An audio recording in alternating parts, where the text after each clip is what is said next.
This week's Magi review is sponsored by Hakuryuu's Friend Zone. Getting friend zoned so you don't have to. The nightmare never ends though. That Magi greatness time, people. Let's go.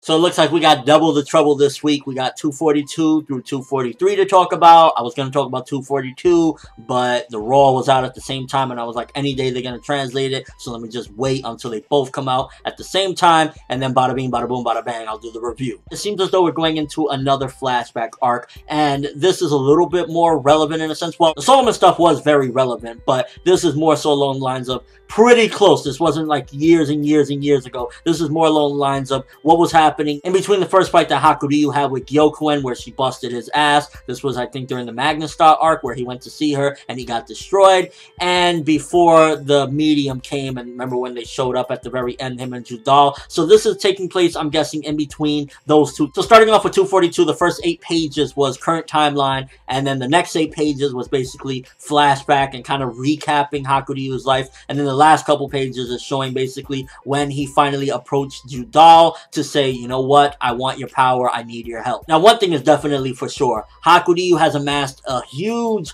army at this particular point, so he ain't gonna be nothing to fuck with. First of all, the 2 dudes that were mysterious, we find out, are the 2 ex-right-hand mans to his father. So basically, he has some old-time muscle on his side. So he got that. Then he also has 2 new metal vessels. He has Judal helping him, and Judal has been powered the fuck up. And he has all of, well, seemingly all of the ex-Altharman members following him as well under some sort of illusion. But the thing about it is that while he has this giant army, for the most part, a lot of people are following him either based off illusions or against their will. So it's kind of looking at it like, damn, Hakuryuu, while you have an army, at the same time, you don't really have a legit army. You don't even have an army like, you know, Sinbad or anything. Sinbad's army legitimately follows him and believes in him regardless if he's going the wrong way or not. They're like, we're ride or die for this man. We love this man. And likewise with Koa as well. Koen, he pretty much has everyone that loves him and worships him. But with Hakuryuu's case, it's like, it's a false kingdom in a sense, because Altharman, they're just nut jobs that are just following him based off these illusions, and Judal is just kind of curious in him. But at the same time, you can't forget that one line that he said at the end of 242 when he went to help him. He's like, if you slip in your convictions, I will fuck you up and I will be done with you. So if Hakuryuu decides to have a change of heart at the very end when he finally does meet up with Alibaba and them, and he's like, you know what, I really do want to go with you guys. I'm sorry. You know, Judal, I can't do this anymore. Judal is going to go for his neck. And last but not least, we found out in 242 as well that his goal and his wish was to kill Gyokuen, kill Koen, and take back his empire. But for the most part, 242, it was like 10 good pages, and then a big chunk of it was recap of Hakuryuu's life. And we already know Hakuryuu's life. I really honestly felt, while it was a while since we've seen him, we didn't really need the recap. And to be honest with you, it kind of took down the chapter a bit for me, because it's like, I understand that content, I get it. He had a lot of things happen to him, you know, we know about his brothers and everything, so it was an alright chapter for the most part. Like, the biggest things we got was the first 8 pages, finding out who are those 2 people, who's following him, what's going on, so getting a little bit more of an understanding in those pages, and seeing the moment when he finally said, Judal, please help me, were the best bits of that chapter. But as a whole, it was fine, so maybe I'm thinking around 6.5 for that particular chapter, the 242, because a lot of it was recap, but still getting more of Hakuryuu and just what's been going on with him all this time. And I'm definitely glad that the way this is going, we are actually going to see what happened to Gyokuen, because the following chapter is all flashback, and it's kind of like, holy shit, we're gonna see how he actually killed his mother, how he killed Gyokuen. And I'm so glad, because I was like, Shinobu, are you really gonna make us like miss out on this? Like, this is something very important. We need to see her die. Everything prior to this with the whole Alma Tehran arc was kind of building her as a villain, and I still, to be honest with you, don't really want her to be completely dead. Maybe Gyokuen can be dead, but as far as Arba's spirit, I want her to continue on in some other body or in some other form or fashion, because she's been built up. But nonetheless, at least we're getting to see it. We're getting the exposition with our own eyes, not just, oh, yeah, I killed my mother, fuck it. Now, going back into 243, again, more of a flashback, but this is of things that we haven't seen before, kind of understanding what Hakuryuu's been through since he got his ass kicked by his mother, because it was kind of like, if I'm correct, during the Manga arc, it was, he got his ass kicked by his mother, and then we didn't see him for a while, and then him and Judal show up at the very end, if I'm correct, and say, holy shit, you know, we got this power, we're gonna fuck everyone up, let's go for now. So it's like, we're getting a lot of what happened in between. And to be honest with you, 243 got me with a couple of theories. First of all, when Judal tells Hakuryuu, you have something exactly like me, you're one of the only people that has exactly what I have. And I'm thinking to myself, what could that be?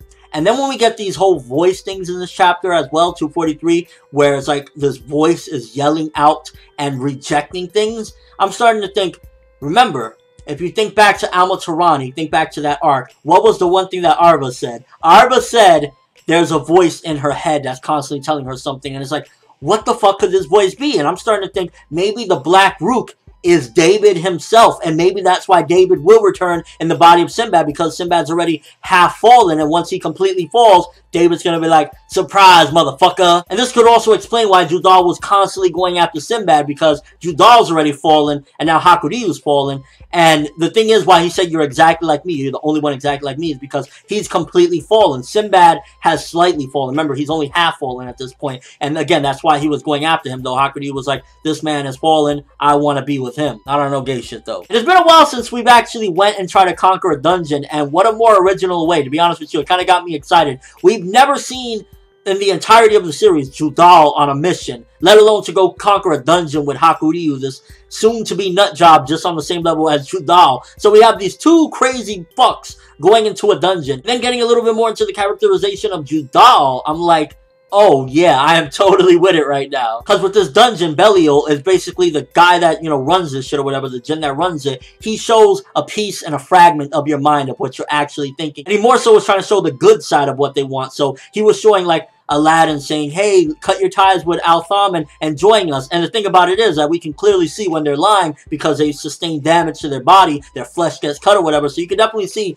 Judal does have good in him, and he probably would have cut ties, because when they said, oh, this is what you wanted for a while now, this is what you wanted for a long time or something, and he said, no, I don't want that anymore, and then it obviously showed that he lied. That means at some given point, whether when he was little or maybe after the whole Solomon's wisdom was put on him from Aladdin, he did want to cut ties. He was like, you know what? I want to cut ties, and maybe he even wanted to join Aladdin at some point. But then this voice, which again, I think it's David. I think it's David, and he's the Black Rook, and this is how he's going to fight. If you think about it symbolically and even realistically, this is still the struggle between father and son. They're still fighting. The White Rook is Solomon, the Black Rook is David. And oh my God, seeing Judal stab the illusion of Aladdin saying, fuck off, run, I was like, that Magi greatness, people. And just knowing a little bit more about Judal, because this is like one of those chapters where we're finally getting more into his head, because aside from the stuff with where he was basically put on the Solomon's wisdom, we didn't really get much of him. We just know that he's a nut job that loves war.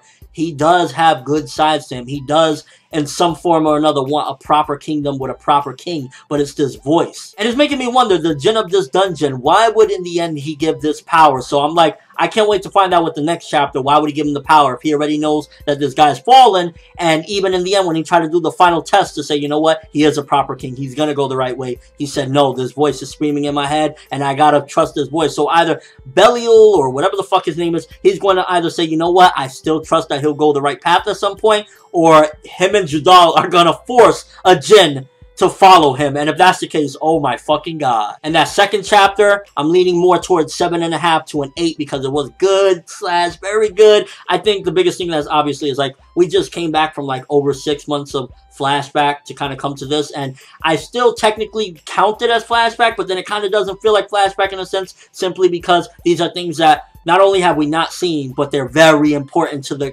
here and now with Hakuryuu's whole invasion and everything. But to be honest with you, Hakuryuu's character as of right now is kind of like, you ass, don't listen to the voice. And it's like, this is kind of making me understand why it's hard for them to reverse from Black Rook, because of this voice that basically almost controls them. It's almost as if it's some Bobbity shit where, like, you know how Vegeta was going crazy and everything? Vegeta was a beast, so, and let's not even put Vegeta on the same level as Hakuryuu, but you get what I'm saying. Vegeta was able to break out of something like that, but if Bobbity got his hands on any other motherfucker, he would be able to control them. It's kind of what's happening on a whole different level with this whole voice that is in their head, and I truly believe it has to be David. David made Arba do those fucked up things, and now he's stopping Judal and Hakuryuu from going the right path. And 243 was definitely a lot more solid than 242. Flashback, but things we haven't seen, and just kind of leading towards their characterization and who they truly are as people. So yeah, I'm going to have to give it the 8 because I felt it was very good. And overall, nice read. I honestly felt, while I didn't review 242 as a separate thing,